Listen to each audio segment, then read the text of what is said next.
Ladies and gentlemen and listeners from all over the globe, welcome back to the Woody Allen retrospective, where we do our continuing sub-project, Woody Allen Adjacent. I am your host, Donald Wonder, and I'm joined, as always, with my co-host with the most, James Daniel Walsh. Hey, everybody. Doing good. Excited to talk about this one. Took 9 months. Was it 9 months? Yeah. How iconic and on point is that, since the first two movies were 9 years apart, and this movie, I think it was about 10 or 11? 9 years. It was 9 years between the first and the second and the third. Oh, well, there you go then. So we're 9 for 9. Honestly, it wasn't even intentional, James. It wasn't even intentional. But before we get into our most recent movie, last time, if you've been following the retrospective, we spoke about that movie with Kaved Zahidi. I might be butchering his name. I Am a Sex Addict. Very divisive movie, interesting conversation. If you're watching this on YouTube, I'll put a link in the YouTube card. I'll put a link in the YouTube card in the top right hand corner, which you can click on. Don't forget, we've got a playlist of the Woody Allen reviews we've done in the past, the adjacent reviews that we've done in the past. And if you want to support the show, you can do it in two ways. You can leave a review for free. Just take some time out, jump on iTunes, leave a review, helps us grow.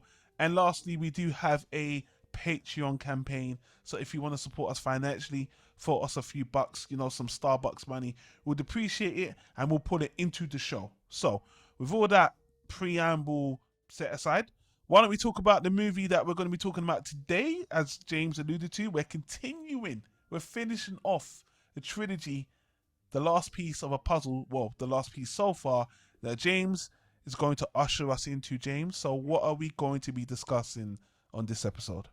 We're going to be discussing the 2013 Richard Linklater movie, Before Midnight.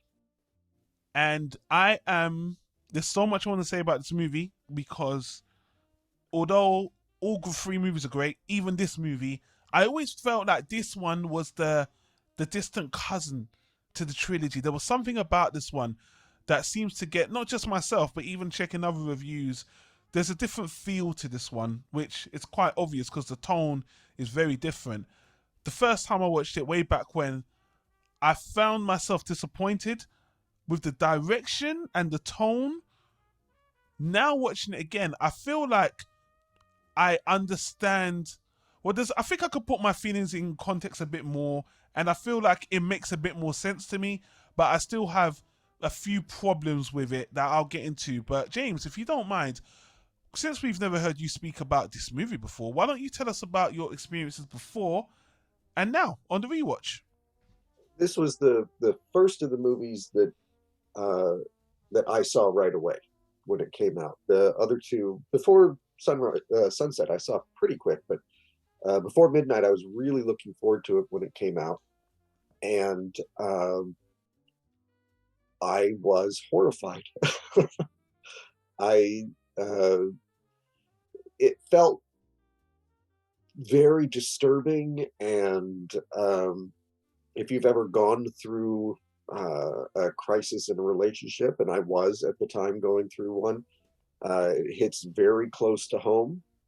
Mm-hmm. I have not revisited it since that first time that I watched it, until I watched it again to get ready for this. And so going into it more prepared for what it was going to be made it go down a little bit easier, but it is so tense, and it is not like the first and second movie.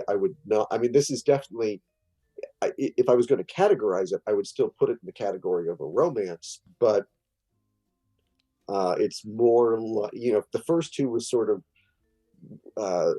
the exciting parts of a romance. This is the dark part. This is the part where you've been together for a while. The romance is, it's not as bright and shiny as it used to be. You got kids, I've always said, like, romance is meeting and flowers and all that. Love is following somebody into the bathroom. It's not the pretty part. It's the part that you go where you accept a person for everything that they are, and that's to me what this movie is more about. Yeah, I completely agree. And I have to see this movie from a different lens now, because I had the knee-jerk reaction of disappointment the first time I saw it, because I felt like the first two movies were a lot more hopeful, and I felt there was a lot more positive energy to it. Although the second one does deal with disappointment and loss and them coming to terms with possibly them not cementing their relationship, or maybe the boat has sailed. And this one, it feels like to me, I know it's going to be a really weird thing to say now, because one of the big conceits of this whole series is that time passes, that the actual time in life passes. 9 years, 9 years, 9 years. A lot can happen in 9 years. But when you look at the flow of the first two movies, for me, when I watched this movie, I said, you know what? This movie feels like the fourth movie.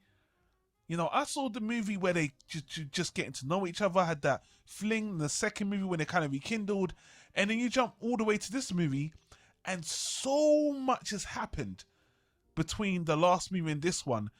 And again, it's a movie, so there's got to be some exposition. They explain, they tell you a lot of what happened throughout the movie, especially near the last argument part, the last quarter of the movie, well, the last half of the movie, really. And it just feels like so much tense relationship stuff happened that it does feel like you're jumping from one tone to the other. And that's what, from a critical perspective, I'm just like, it feels so different from those two movies, because I don't know if it was intentional for it to be more light and positive in that way, where this one, as you said, it's very realistic, and everything they say, everything they portray as actors and dialogue, nothing's wrong with that. Nothing's wrong with the construction and the delivery, except for one thing I'll get to personally in a moment. But it's just, I wasn't ready. It's Yeah. just something I wasn't prepared for, and I felt like I was just thrown in the deep end with this one. It's hard to criticize the movie for being real, because when they explain all the things they've been through, rightly so, all of the arguments they're having, I'll get to specific character things later, but all the things they've been through with the pregnancy and the moving and, Ethan Hawke and his kid, it's very understandable why they're, having these disputes and arguments, and it's done really well. It's just tonally, I just wasn't ready, and that's the thing. Even now, when you put this as a trilogy, this always feels slightly a bit odd, because it feels like, to see this as a more of a, let's say, an easier progression, you would need to see them maybe 2 years into their relationship as it actually cemented, when they were dating and when they were pregnant. Some of that stuff I wouldn't mind seeing, but because you skipped those years and we're just straight into the kind of bitterness and the resentment from the last movie, it just feels like that the hope I had for this relationship personally feels a bit diminished. To me, the thing that I think is kind of brilliant about it is the first two movies are about getting to know somebody. And they have this whirlwind romance in the first one, and then in the second one, life hasn't quite worked out the way that they wanted it to, and they reconnect, and it's like, oh well, it's almost like they think this will solve all of my problems. In the first two movies, it's like they what did they spend together, like 12 hours in the first one, and I think the second one plays out in real time, so like an hour and a half, 2 hours. Yeah, This one, they've been together for 9 years. yeah, And this is not about falling in love. This is about being in a relationship. And, all, like I said, the first two, it's all romance because they're just meeting and it's very exciting and everything. This, it's the day-to-day grind and yeah. putting up with somebody. And, I'm the one that has to, pick up your clothes when you throw them on the floor. And, uh, it's not romantic in the same way. You've been with this person day in, day out, and you're a little bit sick of them. you're a little bit tired of it, and that being together that they thought was going to solve all of their problems, it didn't. Yeah. And I think they're a little bit bitter about this idealism that they had in their youth is gone, and Yeah. they're blaming it on each other, but really it is just kind of part of getting older. And also, I talked about this when we reviewed the other two, them not understanding how affluent they are, how privileged they are, and sort of walking around like, oh, I'm not fulfilled, I'm not, while another person watching this is just going, motherfucker, you are walking along the beach in Greece. And my last vacation was sitting on the couch for a week because I couldn't afford to go anywhere else. And somebody would be watching like that and just thinking, I still have that feeling of just like they're so dissatisfied with their amazing lives. And it is a little bit sickening still. That would be my biggest criticism of all three of the movies, is they don't even acknowledge how lucky they are. Do you know what's funny? You say that, but there is a scene in this movie where Ethan Hawke throws that in Judy Depley's character's face because she's moaning about how she's put upon, how he wants to put her in a box. Which we'll zero in on the character specifically in a moment. But first, I want to pose this question to you, because I can't criticize this movie really, because what they went out to do, I think they did it fantastically. I think going in with that, I wanna do a movie about, the relationship when we're past the honeymoon period, way past the honeymoon period, way past the parenting period, the part where you guys have lived a life and you're getting sick of each other and you're resenting each other. I appreciate that, and I love that from Richard Linklater. But this is the problem. When you look at this movie as a series and you jump to that here, I feel like the other story's missing. The story where I wanted to get to this movie. Because this movie's, for me, it's always going to be the fourth movie in terms of the story. The third movie is the movie they told us in retrospect, where they just kind of filled in the gaps with, which I actually wanted to see. I actually want to see the progression of that. But again, from a director's perspective, that's what he chose to do as a story writer. Now, I feel like when I've heard three of them, Richard Linklater, Judy Depley, and Ethan Hawke, talk about making this movie, they've all come from this as something they've wanted to do from their own personal experience. The first two was idealistic. I guess Richard Linklater was like the main story writer in the first two. He had an idea of a romance. But then on this third movie, from all the interviews I've seen, they've actually wanted to inject a lot of their thoughts and feelings about life and relationship in this movie. So to me, again, they jumped ahead and jumped straight to this.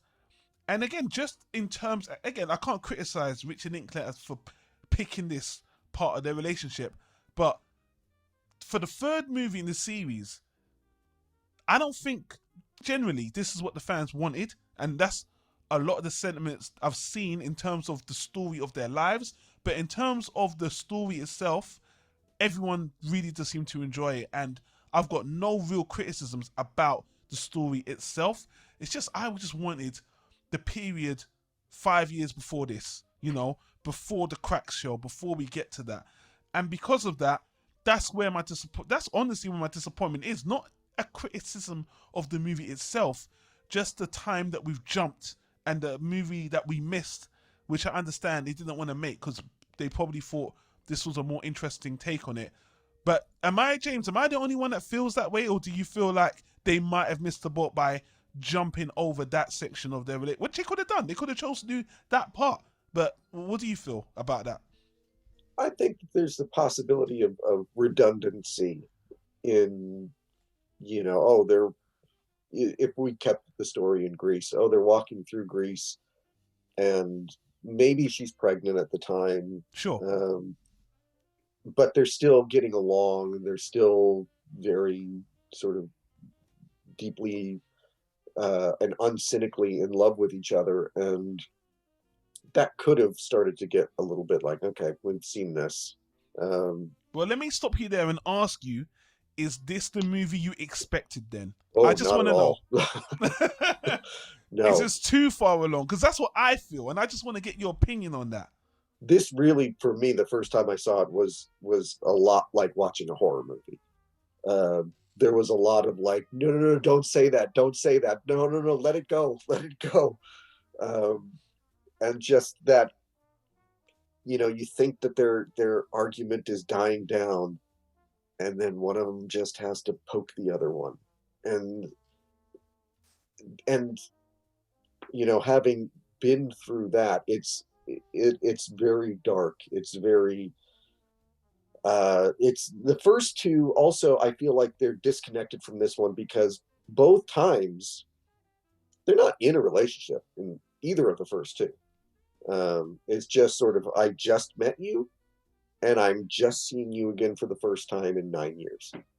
So they're both kind of in that way very similar in that, it's these two people who are falling in love but are not in a relationship. This one, I mean, if this had been the fourth one, it's hard for me to know, like, because then they're in their 50s and their twins would be, like maybe graduating high school or something, and it would be there'd be a missing piece there. I'm not saying take away this movie. I'm just saying I know that the whole one of the points was to stick to the timeline. Like they were not gonna make this movie in 2013, 5 years prior, because that obviously in terms of timeline wouldn't make any sense. But I'm just talking in terms of flow. I just think a lot of people were expecting that movie, Mm-hmm. and I personally feel like this is a character-based movie, a dialogue-driven movie. If I got that movie where Judy Depley was, 8 months pregnant, and they're handling it, and Ethan Hawke is beefing with his ex-wife and all of that, I feel like the Richard Linklater as a screenwriter and a director, I think it would have been a phenomenal movie. Because again, I think the actors and the writers always pull it off, and I think it wouldn't have been. I actually don't think it would have been a predictable movie. I don't think it, because the second one was phenomenal. I think it would have just got better and better. And even this movie, officially the third one, is good, but again, I just have a problem, and it's so much harder to digest and accept, especially the way it ends, which in my mind is similar to the way the second one ends, because it ends on a kind of a cliffhanger. You don't know what's going to happen, even though the tone of the movie is so dour, in my opinion. Because let me put it this way: when the movie starts, it starts off on a somber note, in my opinion. Ethan Hawke is seeing off his son, and you could tell he's feeling guilt. And this is like the underpinning to the whole movie. It even is the basis of one of the big arguments, probably the big argument at the end of the movie anyway. And just that note of the loss, you can see he's got so much regret on letting his son go. And it's a constant big part of the movie. And through most of the movie, they're bickering. They're taking light jabs at each other, and she's making jokes, and but I just felt like it started off on this slightly dour, somber, negative note, and it just continues for the whole movie. Really, what it starts off with is the consequence of the end of the second movie. The second movie, it ends and it's like you want him to stay. You don't want him to get on that plane. You want him to stay. And then the third movie, it's like, okay, he stayed. And this is the result of what happened when he did that. And if I had a criticism, though, in that way, you never really see, he's talking about his son the whole time. And he doesn't seem as interested in his girls. Exactly. That's a great point, by the way. And someone could argue it's because he lives with them. He's with them full time. That's probably why. But again, yeah, I can agree with you. They might have missed the mark, because Judy Depley's character in particular, I love how kind of cold she was with that. He'll be fine. He's fine. Yeah. You missed out on those years. It's done. We got your family here, but you never see that even 10-minute connection with them. They're literally background characters. That I don't get I mean, one of the little girls gets one line from the backseat of the car. Half asleep. Yeah, and it's if the first two movies you're rooting for these two people to get together, and this one is saying maybe they don't belong together. Yeah. Maybe they're not right for each other, and these things that they experienced in the first two movies should have just been these singular experiences. Yeah. And it's funny because this is, like I'm it's going to sound like I'm going harder on Julie Delpy than I am on Ethan Hawke, but I'm going from the perspective of the first movie. She was so cute, and I would have loved to have dated that person. Mm-hmm. The second movie, she's a little bit more cynical. Yeah. She's got a little bit more of an edge to her. This movie, I would not want to be with this person. Yeah. Like, I wouldn't want to have a conversation with this person. I wouldn't want to be in the same room as this person. She is so bitter and angry and like you said, cold. I mean, Ethan Hawke can't even bring up that he misses his son without her attacking him. Well, I'm glad you brought this up, because I always thought, and again, we're living in different times, James. We gotta be, when it comes to women, female characters, we gotta be a lot more open minded, and let's not cast them in certain typecast roles or predictable roles. I'm gonna defend the character and say this: we don't have to like her. We don't have to like her.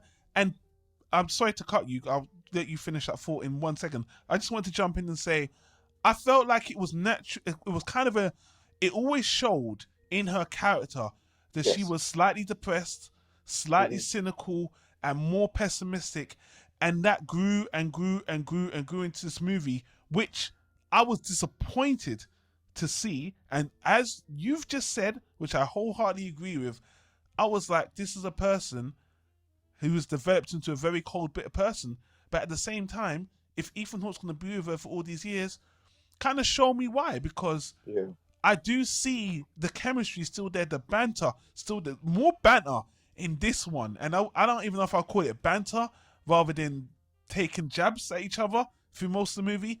But I can definitely see that. I mean, the scene where they're at the dinner party, by the way, which I think is, I don't think that scene should have been in the movie at all. It kind of detracts from them two and just kind of has an open table discussion.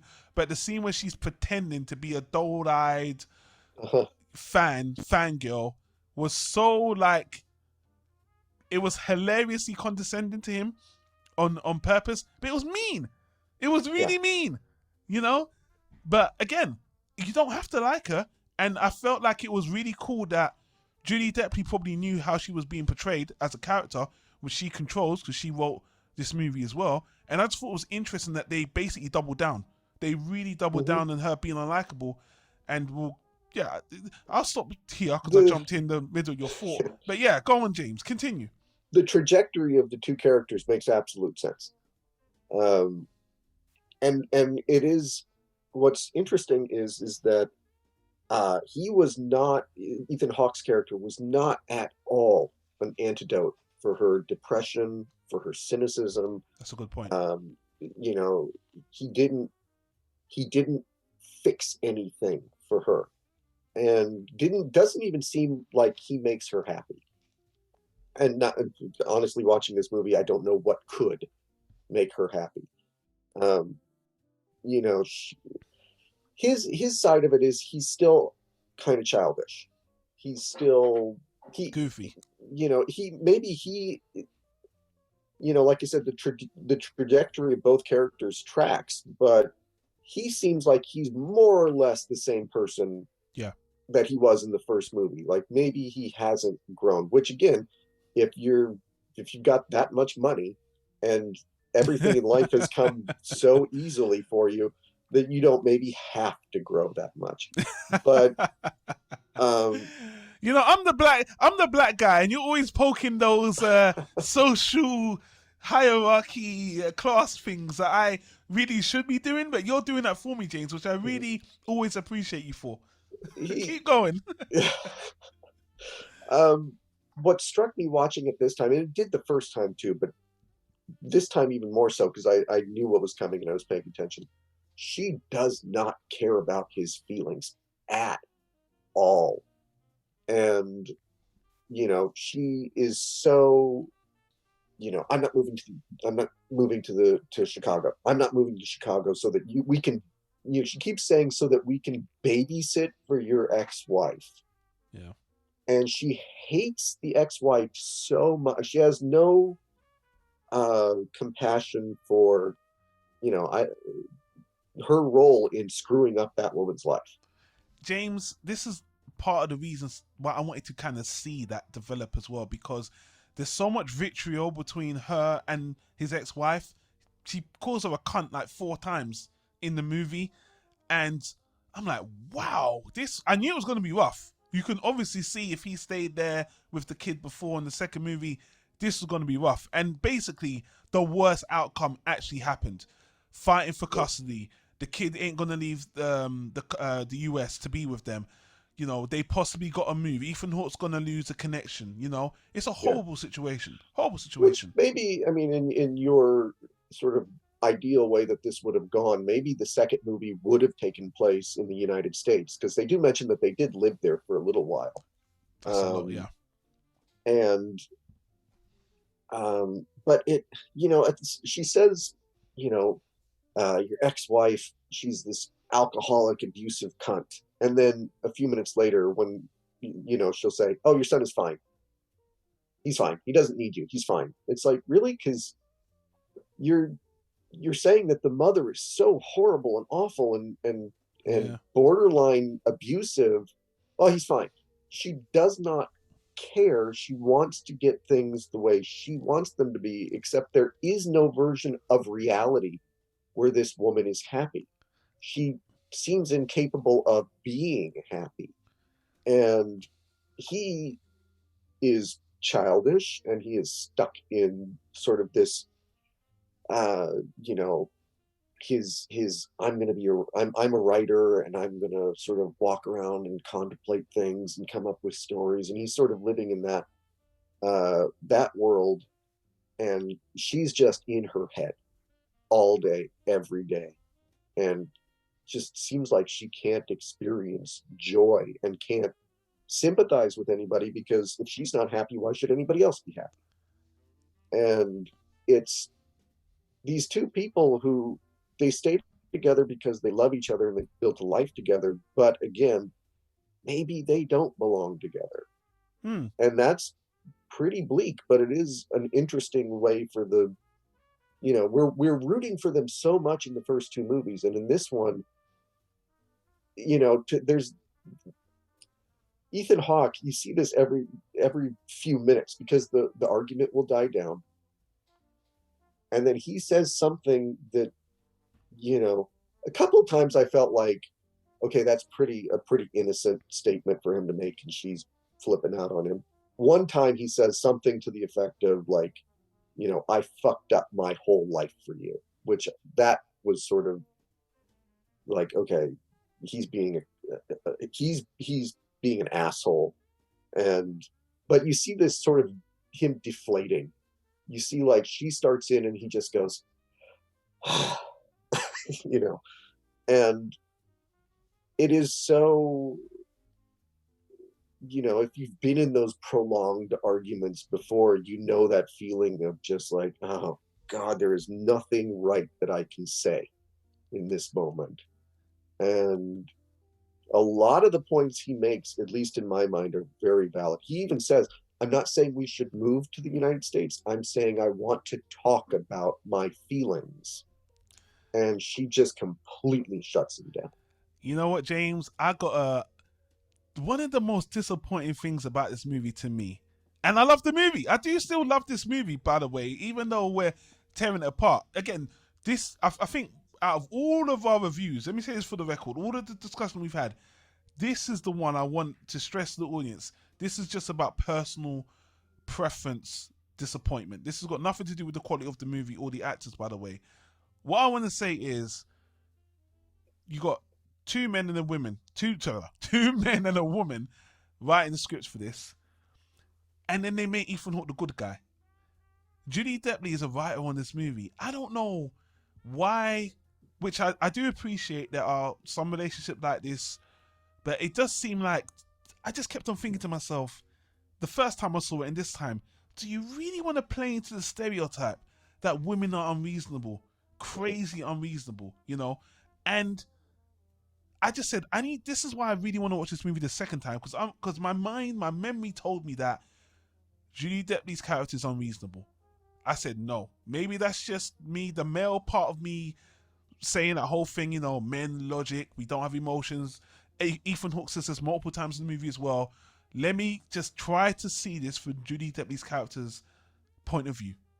Watch the movie this time, and it's pretty even. I hear both of their reasons for, you know, wanting to stay, wanting to go, the work thing, the son thing, it's going kind of tit for tat. But at some point in the argument, Judy Delpy's character just seems to not listen. Just the listening stops. Ethan Hawke is trying to break that point in the middle, even when he's making some snide remarks here and there, but he's like, okay. And she just hears the worst in everything he's saying. And that's kind of, I just thought to myself, Judy Delpy, do you really want to portray this for this character? Because, you know, it's one thing to, you know, do this kind of movie where you're showing the realness, but it's one thing to make the female character look bad or unreasonable, you know, because she ends up looking unreasonable no matter how I look at the movie. All these years later, she comes off looking unreasonable. And at the very end, and I'm jumping, but we'll jump back again. At the very end, she's so fucking mean, so cruel when he is given every single olive branch. And Ethan Hawke's acting, the last movie, I'm pretty sure I said Judy Delpy was a star in Before Sunset. In this movie, Before Midnight, Ethan Hawke is a superstar. And when at the end he says, I'm fucking done. I am not going to be, you think I'm going to be your fucking dog that's going to keep coming? No. No, fuck this. If this is it, this is it. Done. You know, for my distaste for where the trajectory of the movie went, that scene was phenomenal. You know, and I love the movie went there. I really do. But I just felt myself thinking, damn, man, you did Judy Delpy's character so wrong here. She just seems so unreasonable. This is so bitter. And obviously the movie ends like 2 minutes after that. And at that point, I'm just like, I don't want to be here anymore. I don't want to see anymore. And, you know, that's, you know, I'll jump back into other things as well. But I was disappointed that Judy Delpy, the writer of this character, you know, they decided to double down on this, her being unreasonable to a fault, which I find disappointing. But hey, it's realistic. Some relationships are like that. And I guess it is what it is. I'm just kind of surprised they decided to go that route with the story. I'm just, and again, I know that in these movies, basically she writes her character. Yeah. And there's just such a, you know, it's one thing for her to say, I'm a strong woman and I want my career and I'm not going to just follow you around and do what you want to do because you're the man. But there's one moment in the movie where she says, you know, for 10,000 years, women have had to, you know, do what the men tell them to. And it's going to stop today with me. And I just was, and Ethan Hawke had the appropriate response, which was like, oh, bravo. Something about like, I'm going to call the Nobel Committee. Yeah, and, bravo. But that is so over the top. Yeah, it really that is. I don't know if she knew what she was doing in that she was going so far over the top, or if this is what she actually believes. This is her injecting her own feelings into the movie. I know that from interviews I've read, just talking about like a fourth movie, that she sounds very bitter. Like, she feels like, you know, I've gotten to be an older woman and Hollywood doesn't want to cast older women, and I can't find parts anymore.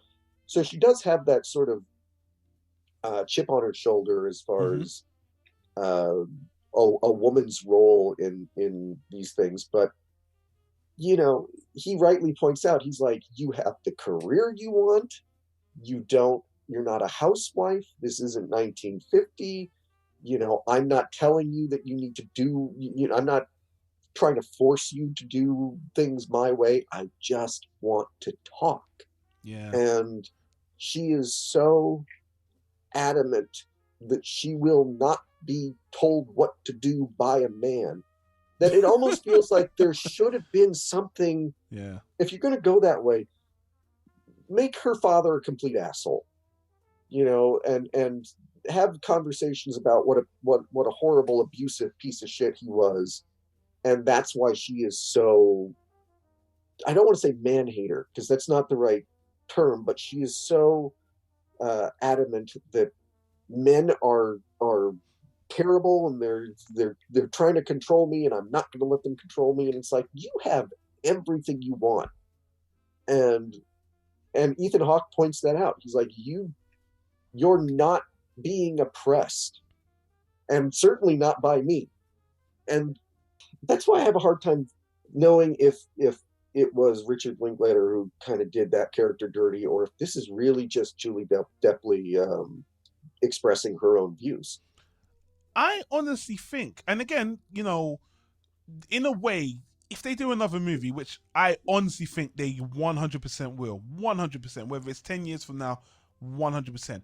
I feel like, again, they could kind of retcon this to say that, she was depressed, she dealt with clinical depression, she could be going through a hard time in this movie, but they don't really touch upon that, because there was, before we get, because in this movie, that argument just goes up and up and up and up. But there was a really nice, beautiful point in the movie where she's like, you always get like this, every time your son comes and he goes, you get depressed, and then you argue, he's fine, and what she's saying is very harsh, but I feel there was a bit of love there. She was like, listen, you feel this regret, it's not your fault, you've done your best, we've done everything we can.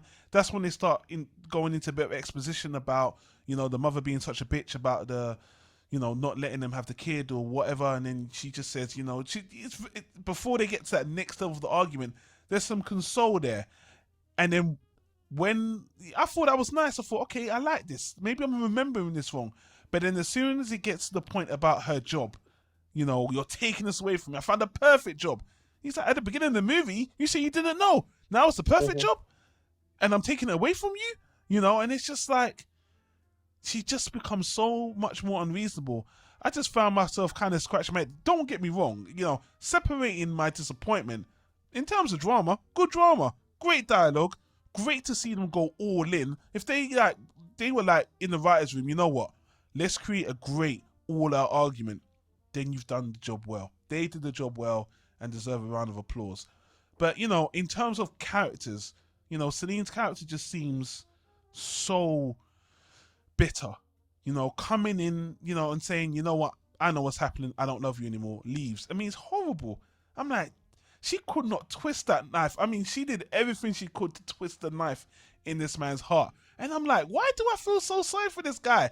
I don't want to, but as a man, I don't know. This is why, in a way, I wish we had a woman. I want a woman's opinion on this. Are we just being like, is it just me, James, Ethan Hawke, and Richard Linklater being the men here and not understanding what women are got? Because it just doesn't make sense, and it's so disappointing. But that's what we got with this movie, and it ends on that tone. And I'm actually, this is the perfect time. Thank you. If you think I don't have clips, I do have clip. This is the perfect time for me to play a clip. I've only got 2 clips, by the way. I'm going to play this clip from 3 of them talking about the end of the movie. And then we'll come back right after this. We're really hoping that it will. Now, at the end of the film, where do you think, I guess, their characters are heading? Do you think they're going to last? I mean, is that... I don't know. It's a fair question. I mean, it's ambiguous. Really, some people, a friend of mine saw the movie with another friend, and they were like, one says, oh, I give them 6 months. I don't think they're going to get over this. And the other person, what are you talking about? You missed the point of the movie. They're working through their problems. So it's really a mirror. It's where you're at in your own life. And, if you're about to break up with someone and you're out the door, the movie could be a reflection of that. If you've endured through a relationship and it's still working for you, and that it could be an expression of that too. That was Richard Linklater personally, right at the end, like the last 30 seconds, they tried to throw you this bone to say that, oh, you know, that was a really bad argument, but they're having a bit of fun. I'm like, it did not work. If your intention, if you thought this was ambiguous, to me, it wasn't. To me, this was the cemented beginning of the end, which I just felt like kind of betrayed the first two movies. Like, really? The third movie? But because all of these movies is about being with these characters, even if they get divorced, I could still watch a movie about them two talking about their lives and what they thought about their relationship and their kids. The movie isn't necessarily about, in my opinion, the series isn't necessarily about them culminating this love and staying together forever. No, it could be about these two people and their journey through life. It could really be about that. Just like when we spoke about the other movie, same time next year, you know? That kind of thing. But this is the long form version of that, in a sense.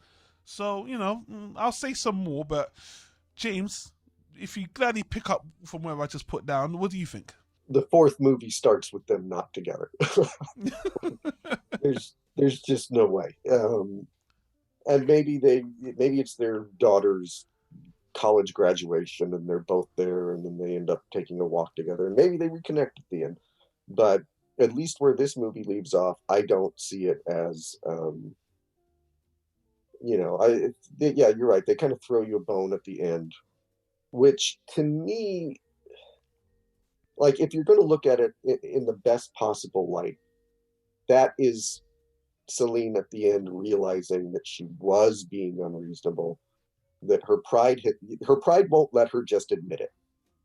But, you know, she starts to sort of play along with Ethan Hawke a little bit and sort of, you know, he's doing this cute little game where he says he's a time traveler from the future and, you know, this is an important night in her life and everything. That's another criticism I would have of the Ethan Hawke character, and it goes along with him being immature, is he puts such an emphasis on sex that even in this moment where, you know, he's trying to kind of win her back, she said, I don't love you anymore. He's talking about how, you know, I'm a time traveler from the future and you're about to have the most, you know, amazing sex of your life tonight. And it's like, dude, how don't you just talk about like how you feel about her instead of trying to get her in bed? That just seems to be his answer to everything is sex, which I do think, I mean, there's a, and I don't know what they were, I think I misremembered this or I'm not getting it, which is, do they have an open relationship or did they both just cheat on each other? Now, thank you for bringing this up, James, because I would have forgot. Do you know, for some reason, in my original first watching, for some reason, I just assumed they were married. Yeah, I forgot too that they weren't. Yeah, only from watching this movie, I realized that they're not. And not only that, it seems like they don't want to be like Celine, Julie Delpy's character. I do not want to get married. She clearly states that. And then when she's asking him about did he cheat on her, he's throwing it out there, and this doesn't make any sense to me, which I'll explain in a minute. He's like, it does to me, and I'll get to it when you're done. Okay, where he's like, I don't want to be in a kind of relationship where the parameters of our are defined, and it's like, I'm like, whoa, wait a minute. You guys never had this conversation before, because it sounds like you're having this fucking conversation for the first fucking time. Yeah. And that makes no sense to me at all. And it, you know, he says, I know that you blew that guy, you know, at some point, and she doesn't deny it. I don't know if she's not denying it because it happened or because she's trying to, she doesn't want to say, yes, I've been 100% faithful to you, when she kind of knows that he slept with somebody else. But I remember years ago, after Ethan Hawke and Uma Thurman broke up, and there was, you know, a little celebrity scandal because he cheated on her with somebody. And I remember seeing an interview with him, and he was like, you know what? All great men have something in common. They all cheat. Martin Luther King, Gandhi, you know, JFK. And so in that moment where he's like, I don't want to be in this. And I remember reading that going, you arrogant prick. Just like, you know, are you comparing yourself to all Gandhi great right men now? cheat. He actually said that, yeah? Yeah. Oh man, And let's give him a boo for. I have to give him yeah. a boo for that. I'm a great man. I have to cheat. It's preordained. So when he gets I remember that was a point in the movie that took me out of the movie because I had read that quote. So I started laughing when he's, going off like he's still defending himself about what he did to Uma Thurman. But it does feel weird because the first time I watched it, I don't know why. I just thought, oh, they must have an open relationship and that's their understanding. But this time I'm watching it going, did they never talk about this? Is this just an Exactly. assumption that Yeah. and I do, again, I don't know if she also slept with somebody else or not, because they don't really make that clear. They don't even really tell you that he did. They don't at all. They don't acknowledge it. They don't. No, he just sort of, I get the impression he did. But yeah, it feels like there's a lot of things that maybe he's been afraid to broach with her because he knows how she's going to react. And again, it's hard. I sound like I'm really falling on Ethan Hawke's side, but I can only go by, in that dynamic, I would be him. James, I'm trying not to fall on his side, but the way they wrote Judy Delpy's character, they make it very, very, very difficult. And what it really, to me, the whole argument this time, I didn't remember how centered it is on his feelings about his son. His completely legitimate and understandable feelings about his son. Yeah. And, what kicks off the whole argument is the son calls and, to tell them that, he made it to he made it his connection at the airport. And she says, good luck with your mom. And it's a snide little, I know what your mom is like kind of thing. And he, again, rightfully says, don't talk shit about his mom to him. Can I stop you right there? Good point. Let me stop you right there. Funny you should say that, because when you mention Ethan Hawke, having, there's a lot of sex talk he's been played on, especially about Judy Delpy for being just a hound dog who loves sex. He was about to get laid. And that moment when the phone rang and she was like, yeah, it's just your son, let's get back to bed. He stops that sexual encounter to, some would say rightly so, some would say, get laid first, then complain later. Yeah. Uh-huh. That would have been my way of going about it. Because I'm like, if you're hungry and, he was sucking her breast before they were getting into it, I'm like, do you not want to have sex? But again, it was, I like the setup for the argument, but I was just like, you probably don't want it that much because he really wants to drive home this point. And here's the thing. I was just thinking, your wife, sorry, not your wife. Yeah. Your girlfriend. She's got this attitude. So I'm surprised he was doing this sticking point with her right then and there. Because I thought, really? You want to do this? You know how she is. You know how she's been through this movie. And you really think you could tell her, because he was telling her, because at that point, she gave him a lot of outs. He was like, listen, I know, but, and he kept on going on and on and on. And again, rightly so. He wanted to make a point, but that threw her over the edge. And that was the true beginning of the argument.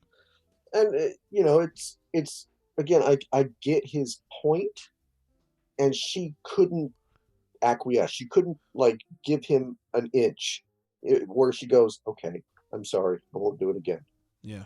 That's all she had to say. And instead it's like, no, I'm going to justify why I'm right. Yeah. And his mother's an alcoholic bitch and blah, blah, blah, blah, blah. And she doesn't really ever try to give him any kind of because this struck me this time again. I don't know why I remembered the son. I thought the son was younger, but they mentioned that he's about to go into high school. Around that age is where, if you went back to court, the kid can decide where they want to live. That's right. That's a good point. Or at least another maybe year, and that would have been possible, because they keep saying, oh, his mother will never give me anything. His mother will never give me. If we move to the States, we're not going to have 50-50 custody and blah, blah, blah. And I just thought, no, I mean, again, I wouldn't put the kid into that predicament. I would talk to the kid and say, where do you want to live? if you want to live here, we can go back to court and we can try to make that happen. But she doesn't give him any options other than she basically at one point says, you should go, and go and take care of your son. And then she says, I'll stay here with the girls. And it's basically a threat. Yeah. It's, if you want to go be with your son, you're going to lose your daughters. Yeah. And yeah, it's so cold and unreasonable and unfeeling. And it's horrible. It's really horrible. Again, I don't, because I'm, the only acting award I think that these movies have gotten is she was nominated for a Golden Globe for this movie, for Before Midnight, which the fact that she wasn't for Before Sunset is, she should have won every award for Before Sunset. Amazing, but amazing Before Sunset, yeah. You get this feeling just watching her that, again, the first movie, she's young, she's cute, she's a little cynical, but the second movie, she's more cynical, but she's still, this is a beautiful smile. Yeah, pining for him. She's still pining for him. Yeah. This movie, it's just like, oh my God, I would not, I'd go crazy being in a relationship with this person because everything is a fight. And he's trying to dance around it. And, he reacts to it maybe the way that I would react to it, which is to try and diffuse it with humor. Yeah. And she has no sense of humor. No, she doesn't. She wants to shut him down. Like, she's intentionally like, I'm not going to let you. I want, like, at the very end when she comes in and they're sitting at the table and he's doing his little time travel joke and she's like, you're not funny. I don't want to hear this. She's like, this is some black woman shut down right now. She's shutting his ass down like a black woman. I'm like, God damn. This is cold. Good drama, but it's fucking cold. Even the part, they go into this little, this ancient little church when they're on their walk, and she's talking about like she's making like a blowjob joke or something, and she goes, "Oh, I'm sorry, I forgot you're a closet Christian," and it's like she's mocking any little semblance of faith he might have. At one point, she basically compares all men to Dick Cheney. Yeah. And then goes one step further to I think says something about Hitler. Yeah. And it's so over the top that you I feel like you kind of gotta think that she knew what she was doing, because otherwise I would say Julie Delpy is a person I never want to meet in real life. Because if she's like this in real life, it's and she's the one that, and I'm sure we'll get into this, has shut down talks about a fourth movie. Oh, well, we will get to that, because that is fake news. I don't have a fake news sound effect, but that, James, is fake news. Well, and I know that they said, oh, she doesn't want to do it, and then she said, no, it's not that I don't want to do it, it's just we didn't have a good idea for it. But yeah. But I think Ethan Hawke and Richard Linklater wanted to do it. Yeah, they did. She's the one that said, no, it's not time, we're not ready to do it. Yeah. I don't know, I would hope that maybe they could somehow soften her with age, like she's not as angry with, in another movie. Because if she follows down this trajectory, the way that I would, think of it going is Ethan Hawke has divorced her. The daughters have gone to live with him because they can't stand her. And he's got a new wife? He's got a new wife. And it's because, you're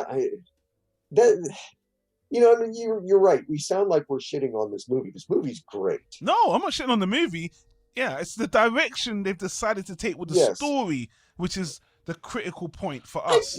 I don't even have the problem with the direction they took the story so much as the characterization of Celine, because this is not a person that, when she walks out and says, I don't love you anymore, I almost feel like Ethan Hawke should go, oh, thank God. I get to get out of this now. And, she feels, I think, I'm just interpreting this, or I'm hoping, she feels some guilt because she knows how much he gave up and how much, that her part in breaking up a marriage, in, him not getting to see his son, she understands that and feels guilty and can't cop to it. She has to sort of push it to the side and say, no, the patriarchy is, trying to tell me what I should feel and what I should think, and I'm my own person and I'm a strong woman. And, she's just so grating that it feels like if the movie would just sort of acknowledge that a little bit more. Like he only really calls her on it when they're fighting. Yeah, but yeah, she's yeah. like that the whole movie. Well, this is why when she said to him, "You're always like this when your son leaves," I wonder if this is how he is when they leave. And again, I don't think he's being unreasonable. He's sad, like she said. But is she? It sounds like what she's really saying is, whenever your son leaves, I have to get defensive, really defensive, because to handle you, But when it's just me, you, and the girls, it's all good. Because that's what I'm kind of reading in between the lines of what she's saying. And that's maybe where you're right. Like seeing a movie between these two where you could see that, where the girls actually get to be characters and you get to see their domestic life because they're on vacation in this. Yeah. And, it's even where they take it at the end where, she's shitting on the people that have been their host, the people who got them this hotel room. And as a thank you, and she has absolutely no appreciation for anybody in that moment. She is so angry at everybody and everything. And she's had this amazing summer in Greece, at this villa in Greece. And she's like, I didn't even want to come here. And it's just, you feel this just constant bitterness and like wallowing in it. And again, I can only imagine that Julie Delpy really does feel this way and feels like, no, this is just me being so tired of men keeping me down and everything. Maybe. But again, it's hard to, if the movie was about her and she has to drive a Lyft or an Uber and they're barely making ends meet and she's not on a fancy trip in Greece, maybe then you could kind of see where she's going with it. But as it is, I get the feeling like Ethan Hawke just has more of a appreciation for life in this movie, and he kind of gets like, wow, I have a pretty great life. I mean, it's not perfect and I wish I saw my son more, but I love this woman and I love my kids, and I get to be a writer. I get to do the thing I want to do. I get to, live this life, and this is amazing. And she's just never satisfied. And you're right. It's very hard for me to imagine a situation like a person who would watch the movie and take her side.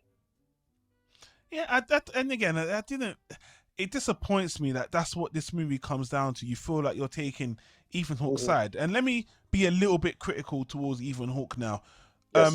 So when the movie starts, the one big scene in this movie, which I know what he was going for, but I actually didn't like it as much, which is the dinner scene. You see Ethan Hawke with his friends, his writer friends, and Ethan Hawke, man, he becomes the most pretentious fuck of all time. When he talks about the ideas for his book and the sequel to the book he wrote in the second one, it sounds like the most pretentious, highfalutin bullshit of all time. And even his friends are like, this sounds crazy. And Ethan was like, no, it'll be funny. And I'm just like, dude, you really have become, even though he's a nice guy and he was likable, he is just in La La Land. It's like, I don't like this guy's, as a writer. But again, he's not obnoxious. He's just, his ideas is just like, I don't know. You're kind of gone off on one, The whole scene at the table with the friends. If we want to talk about Woody Allen scenes, this is the typical. In fact, let me cut away from everything I say and say something very interesting.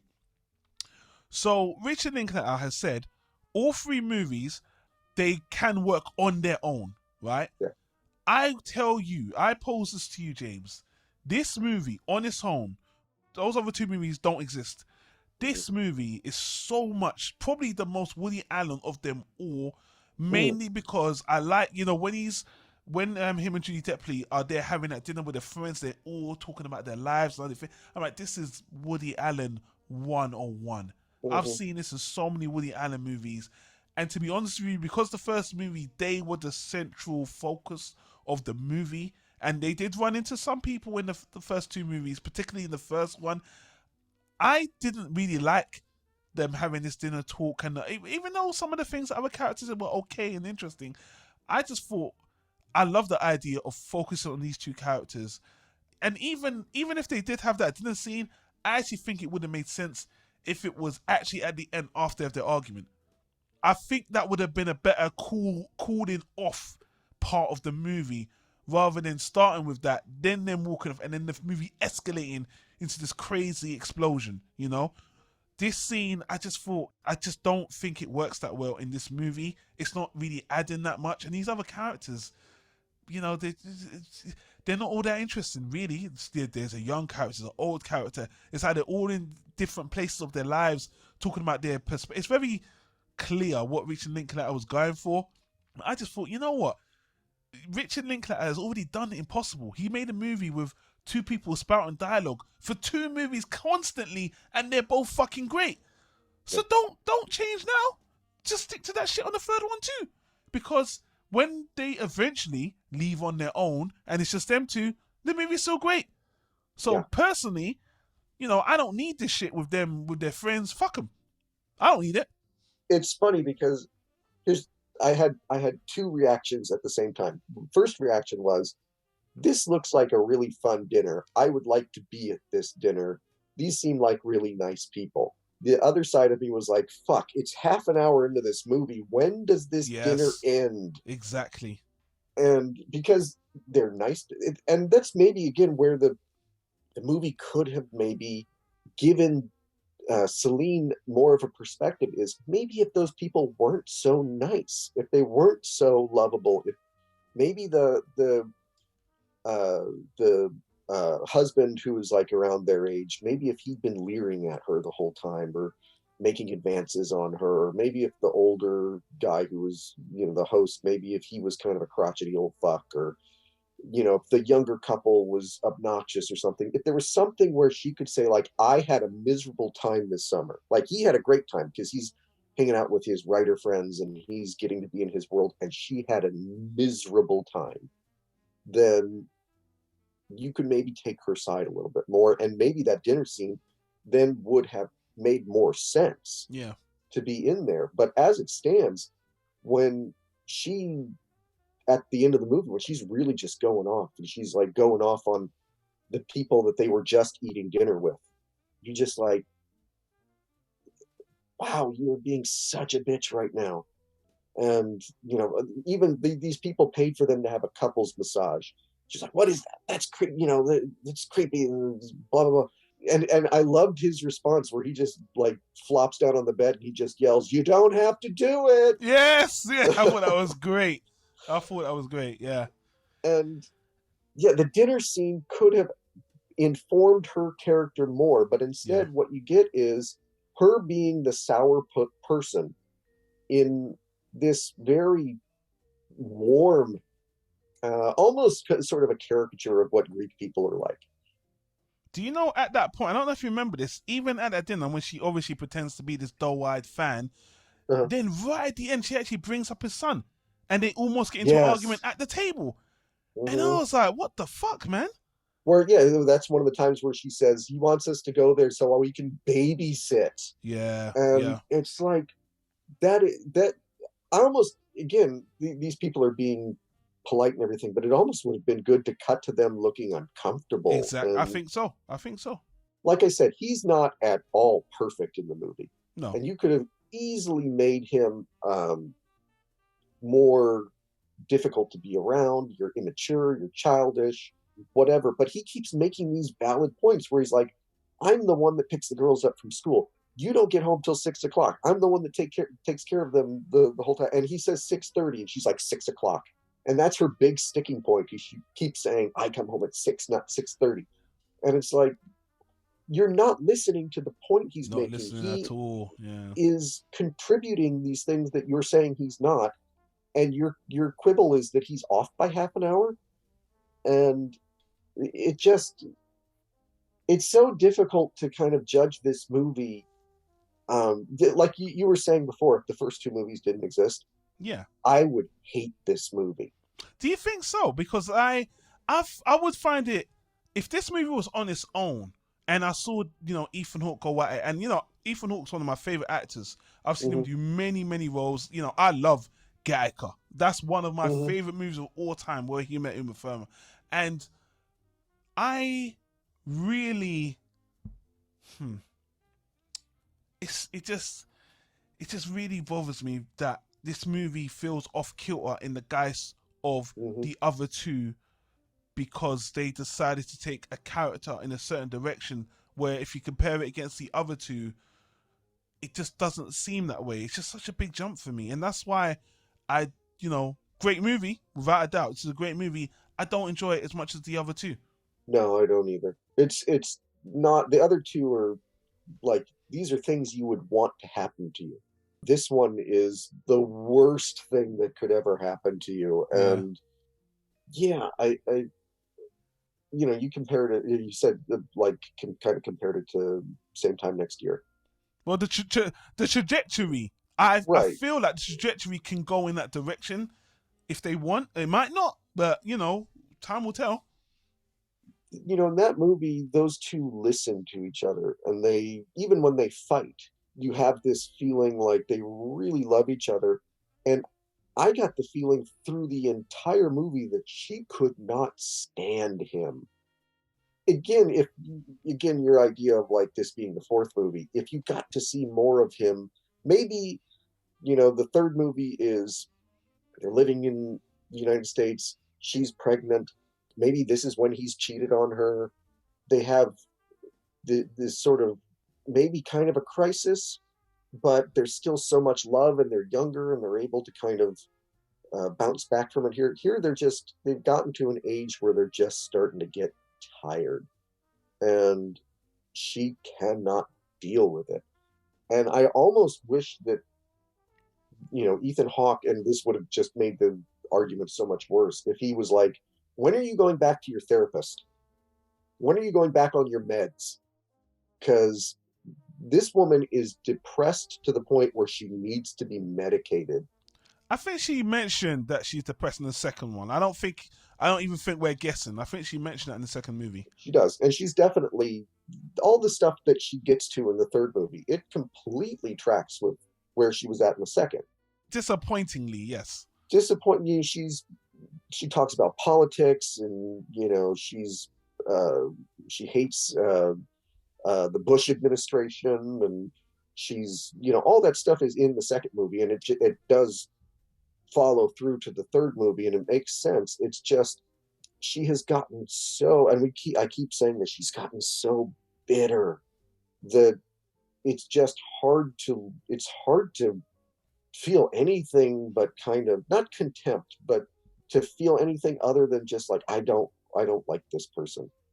And this person that she's become, I don't like this person. But are we really seeing the whole picture? That's my true disappointment. I'm like, I can't really believe Ethan Hawke's character Jesse would stay with this woman for so long if it was really like this. Rich and Linklater might have decided to take a snapshot of the worst, lowest point of their relationship. And again, I didn't get to the build up to their love and coalescence is beautiful in the first two movies. I never got to see that love for one movie, like completely them as a unit. I didn't get to see that. Unless you count Waking Life. Yeah. And even in that bit, they were just spouting nonsense. But good catch here, James. But yeah, so this movie, that honeymoon period is over. You never saw it. You hardly hear about it. You just hear about a lot of drama, massive argument, and I'll just kind of wrap up my thoughts now, going back to that Woody Allen angle I was saying, this movie on its own, none of the other movies existed. I can see him making this movie for, you know, the scenery, for the argument. I've seen Woody Allen do exactly this. Woody Allen's done this a lot. A few great dramas about a relationship and, you know, it blowing up. You know, Husbands and Wives, great example, you know. So, very much in Woody Allen's wheelhouse.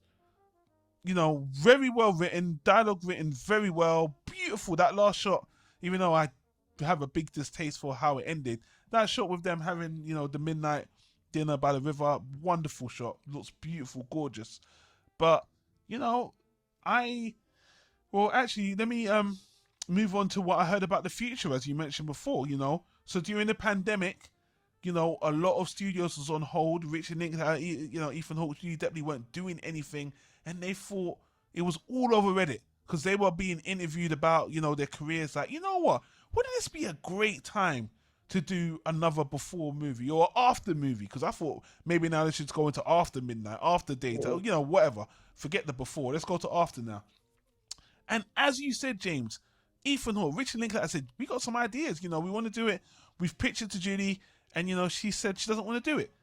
And, you know, they've said that in, you know, in the past, Julie Delpy got so much heat from fans of the series that she had to come out. And as you said again, she said, no, it's not that. We definitely have had talks about it, but the right idea hasn't come. She says she's up for it, but basically they can't agree on something. So what it sounds like to me, what I'm hearing is they all have to agree on a script. The two guys agree, she doesn't. And so far they're at a stalemate with that. And until they can all agree, it's not going to get done. But again, when I look at this movie and I see the characters, they carry the movie with the dialogue and their life story. And as Richard Linklater has clearly shown in this movie, this isn't a smooth road anymore. So anything, to me, in terms of the story of their lives, anything's on the table. They could both get remarried and have a movie about them cheating on each other. Or, you know, one of them's married, another one's married. You know, I don't know. But I hardly have any doubt they're going to do another movie. I just think, as you rightly said, once again, time's going to have to pass and Julie Delpy's probably going to have to soften up because I just think she doesn't want to do it right now. And I think over time, you know, if they want to talk about how a relationship develop, there's so many things can happen with their kids and with their lives, their own relationship, whether they're friends or divorced or whatever.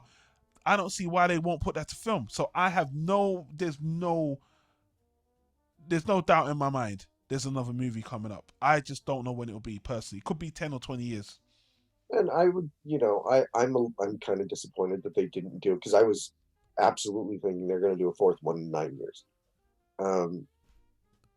I think as long as it does deal with them in their 50s, I think because it's kind of a bigger jump if it's 20 years and they're in their 60s at that point, and you miss that midlife kind of existence that they would have and their kids graduating and everything. I would love to see a movie where they have worked it out and they're still together, but it might just be more interesting. I think all of them, Ethan Hawke for sure, but I think the other two have both had marriages that have broken up, and maybe that's how they would relate to it, is just being a divorced person. And maybe these two, like I said, maybe their kids are graduating from college or something, and they reconnect and they wherever they're at. You know, I'm sure it would be. I think Richard Linklater said Italy was an idea that he had, but you know, that they'd go for a walk in Rome or something and talk about where they're at in their lives, and even though they're not together, and you maybe that would be a good just sort of ending to it too, because after that there's no reason for those two people to really see each other again. Maybe their kids have kids of their own and whatever, but yeah, I just don't. You're right. Again, I like this movie, but the way that it has ended up, it takes you from the first two, which are almost like the fantasy, and then it drops you into reality immediately. Yeah. And you have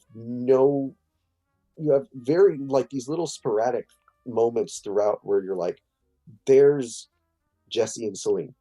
There's the two of them, and they're still in love, and she's sort of teasing him the way she did in the first two movies, and he's still horny like he was in the first two movies.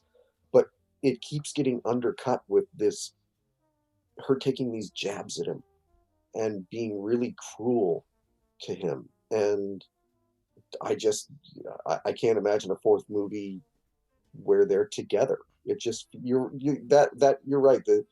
Like a good title for it would be After.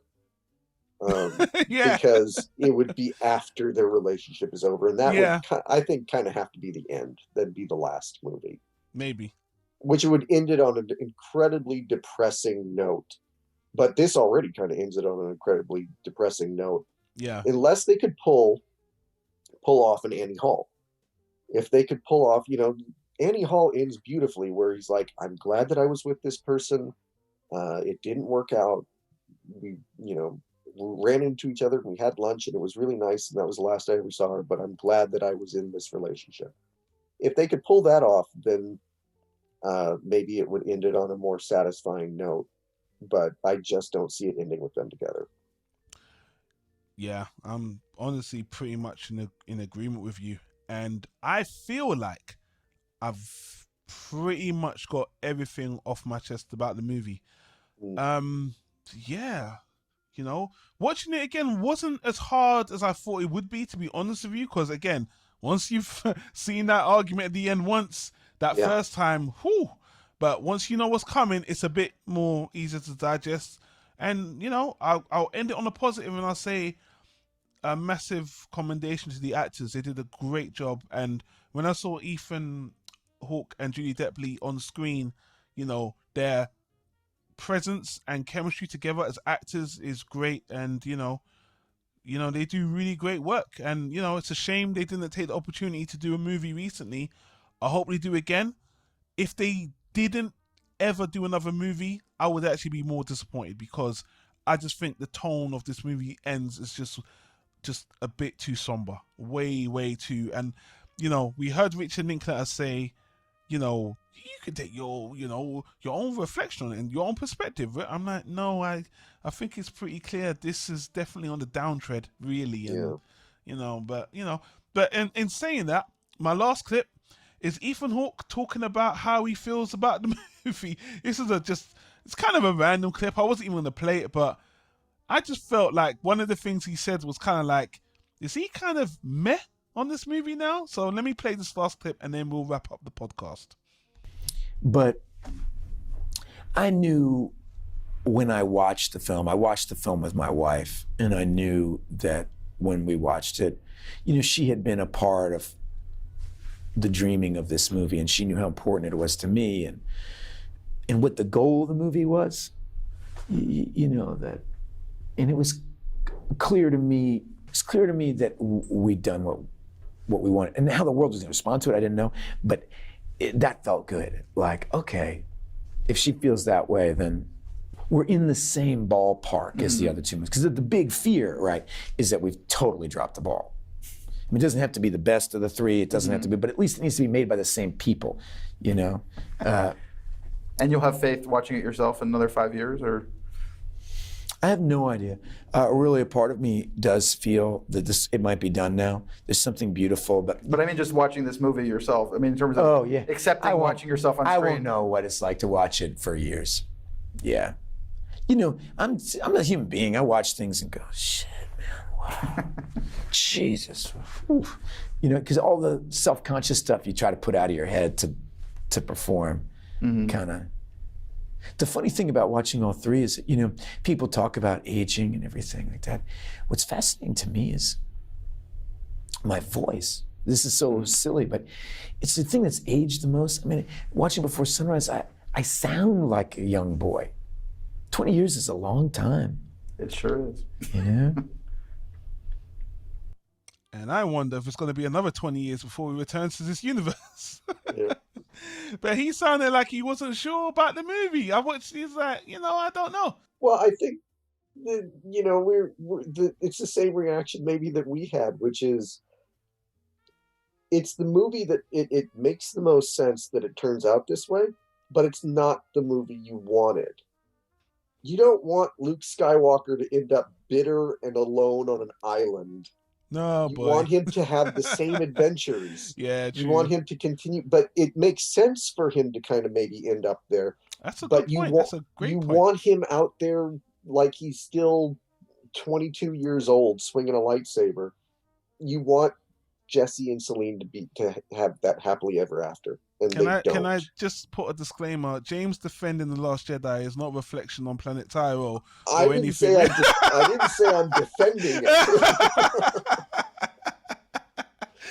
I was joking. I had to throw that joke in there because he's defending The Last Jedi. No, that's a whole other conversation we could have about my feelings about that movie. But Ryan Johnson's the best.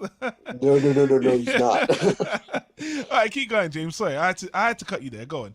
But it's again, it's not but if I was going to defend anything about The Last Jedi, that was something where I'm like watching it going, yeah, okay, Luke isn't 22 years old anymore. Sure. He's older. He's going to be more bitter. He's going to be more cynical. That makes sense that he's not acting exactly the same way that he would at the end of Return of the Jedi. And them acting the way that they're acting in Before Midnight makes sense. Yeah. It's just not the way that you wanted it to go. Pretty much, James. And I'm actually going to let you have the last word on that because honestly, I'm all talked out, man. I really am talked out, and I feel good. I feel free, man. I feel free. Let's hope that we're talking about the next movie at some point, and hopefully we're still alive. They're still alive to actually do that, have that conversation. Well, I mean, I was thinking about this as you were playing that clip. This is the romantic equivalent of Saving Private Ryan. Jesus. It's not fun to sit down and watch, but if you get like something deeper out of it. The first two movies are fun. You want these things to have happened to you, and this is, again, this is the reality. This is reality check. You had this amazing magical moment when you were young. You decided to follow through with it. This is where you end up. It's bleak, but it does make some sense. I appreciate the movie, James. And more than that, I really appreciate what you said there. 100% true. And again, hats off to Richard Linklater, Julie Delpy, and Ethan Hawke. They made a damn good movie. But boy, as a series, this definitely makes this as a series peculiar. Let me just say that to end that. But anyway, James, I believe that we're done with this discussion for Before Midnight. The trilogy discussion is over. So on that note, James, can you tell us what we're going to be talking about on the next recording? Well, the next recording is my pick, and it's one that may seem like it's coming from left field, but I think when we start talking about it, people might understand why I picked the movie Belfast by Kenneth Branagh, the brand new movie, the newest movie that we will have talked about on here. A lot of these movies are older, and this is a brand new movie. So that will be what we discuss in March, or for St. Patrick's Day. Hey, that sounds great. And you know what? I think I want to make it a mandate to throw in every year kind of a more recent movie. I mean, the same year. Let's try to get 1 or 2 movies in there so where we got our finger on the pulse a little bit, just a little bit, before we go back to these old and goldies and stuff. So yeah. Well, and to show for people who are like, oh, fuck Woody Allen, to show that his influence is still felt. You may not like him, but you cannot deny the influence that he's had on cinema. Nope. And Woody Allen still got tons and tons of fans. I know that people are just waiting for him to actually die before they can come out of the closet and be like, yeah, he's dead, that guy, he did some great movies, even though, his past was questionable, and who knows if he really did it or not, but so yeah. But your pick sounds great. We'll talk about why you picked it, which, to be honest with you, makes sense with me. Kenneth Branagh. We already spoke about a Woody Allen movie with Kenneth Branagh, so there's already a connection there, but even a deeper connection to the movie in general. So, yeah, more than happy to talk about that with you. James, thank you so much for being with me on this discussion, sharing your thoughts, dropping those bombs. Triggered. I pressed the wrong button. I said triggers. I meant to do this. James is always dropping those bombs. Yes, sir. Where can the people find you on the internet if they want to get in contact with you? Where can they do that, sir? manic-expression.com, and you can always find my books on Amazon.